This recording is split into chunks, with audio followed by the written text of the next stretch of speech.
Berikutnya pemirsa kami hadirkan untuk Anda kecanggihan rudal Fatah milik Iran.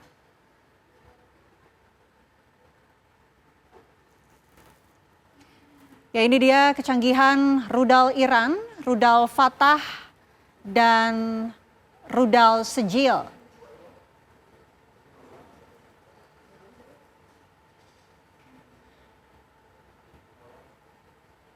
Rudal Fatah 1 ini dikembangkan divisi Dirgantara IRGC.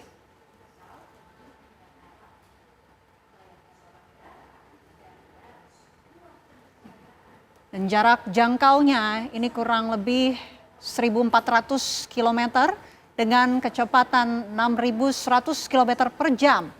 Bobot 3.500 hingga 4.100 kg.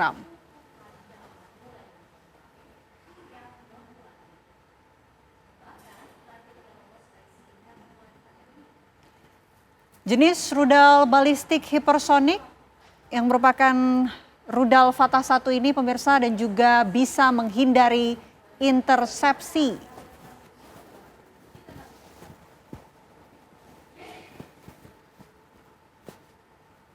Kecanggihan lainnya dari rudal Fatah 1 ini mampu manuver tinggi dan juga berat hulu ledak 760 hingga 1.200 kg.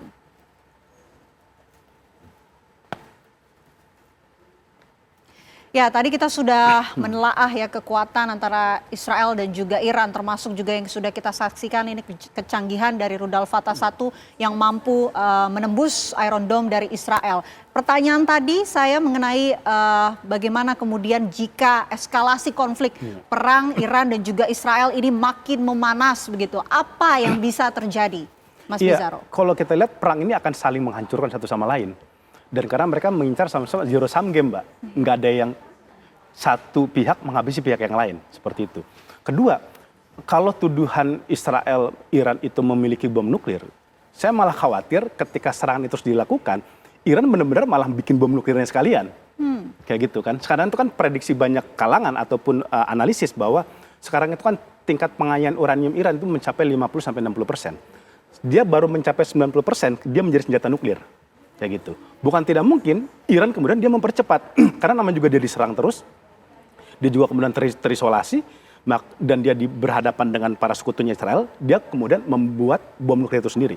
Karena kan yang terjadi dengan perang Irak-Iran ya, pada tahun 80-an. Iran sadar bahwa dia kalah secara fasilitas militer. Dia tidak memiliki fasilitas teknologi yang canggih. Maka kemudian di situ dia mulai melakukan transformasi. Mulai melakukan penguatan pada dalam segi teknologi dan militer. Dan itu yang kemudian Iran mulai berubah secara kapasitas militernya pada tahun 90-an, 2000-an sampai sekarang. Dan bukan tidak mungkin jika ini terus dilakukan, itu malah nge-push Iran. Malah akhirnya malah mendorong Iran untuk membuat bom nuklir. Dan jika ini terjadi, bukan tidak mungkin kan ancaman nuklir akan semakin kuat. Apalagi Israel, ya ini target sekarang, itu dia pengen menghancurkan fasilitas nuklirnya Iran itu di Fordo. Itu 80 meter di bawah tanah. Dan jika ini dilakukan oleh Israel, maka akan timbul kontaminasi nuklir. Fasilitas NAN saja yang diserang sama Israel kemarin itu udah menimbulkan kebocoran nuklir. Apalagi ini ini fasilitas misteriusnya Iran yang Fordo yang disebut-sebut bagi Barat, ini disitulah disembunyikan fasilitas nuklirnya. Ini kemudian akan dihancurkan sama Israel dan ini akan menjadi konflik menjadi skala yang lebih luas lagi.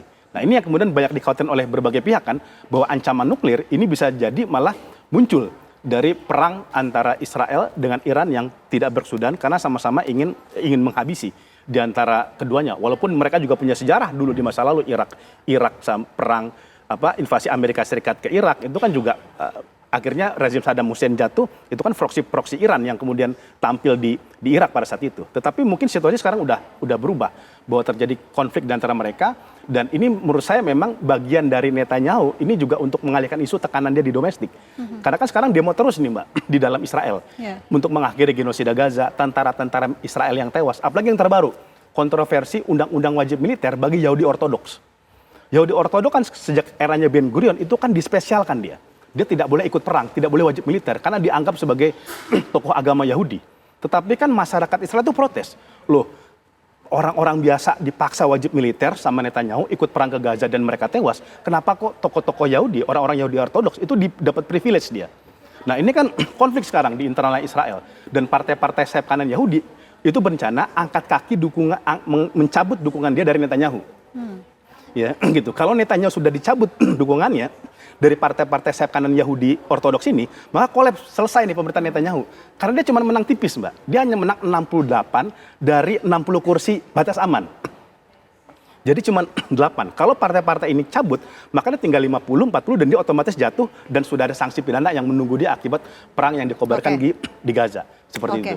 Masih bicara soal eskalasi ya Mas, ada kekhawatiran mungkin situasinya akan semakin buruk dan sudah ada pernyataan juga yang disampaikan oleh pemerintah Indonesia melalui Menteri Luar Negeri ini menyatakan terus memantau mengenai situasi di Iran.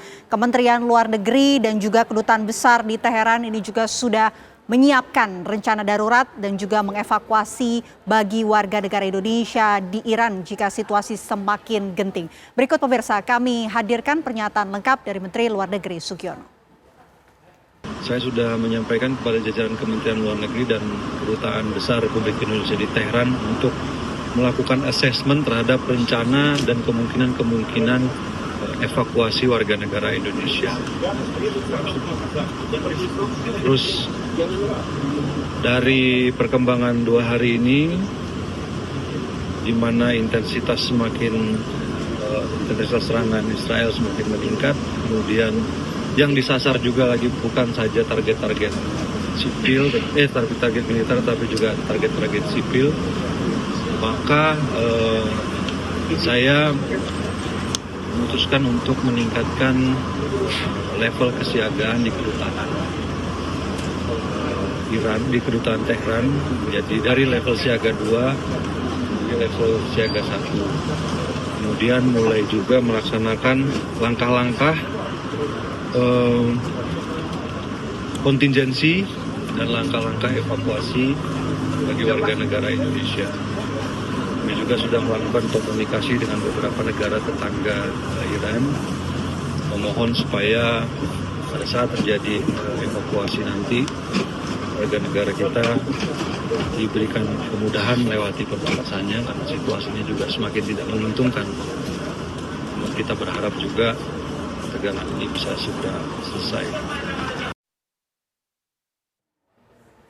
Ya, pemerintah sudah menyiapkan langkah mitigasi atas intensitas meningkat yang semakin meningkat tentunya. Tapi bagaimana kemudian dunia internasional ini harus merespon situasi ini agar tentunya tidak semakin memanas dan tidak semakin sengit terjadi?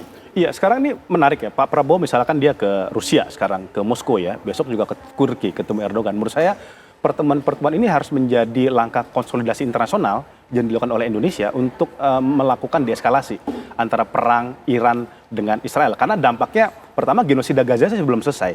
Ya, jangan sampai kemudian ini kita malah melihat ini bagian dari strategi Netanyahu untuk mengalihkan isu dari genosida Gaza. Dan jangan lupa sampai sekarang Gaza itu masih terus dibombardir oleh Israel walaupun dia sekarang membuka perang proksi dengan Iran. Kemudian jangan lupa juga ini dampak terhadap perdagangan gas dan ekonomi di Timur Tengah. Iran bisa saja dia nanti menutup Selat Hormuz ya. Ini selat yang menjadi lalu lintas bagi 20% minyak internasional. Jadi kan ini sudah diancam oleh Iran. Jika eskalasi ini terus berkelanjutan dan banyak fasilitas dia yang terkena, bukan tidak mungkin kami mengambil jalan menutup Selat Hormuz.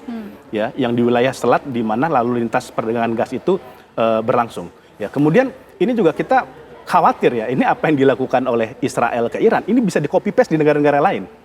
Kayak gitu Mbak ya. Kita lihat Irak sampai sekarang hancur lebur. Ya, atas serangan yang dilakukan oleh Amerika Serikat ke sana.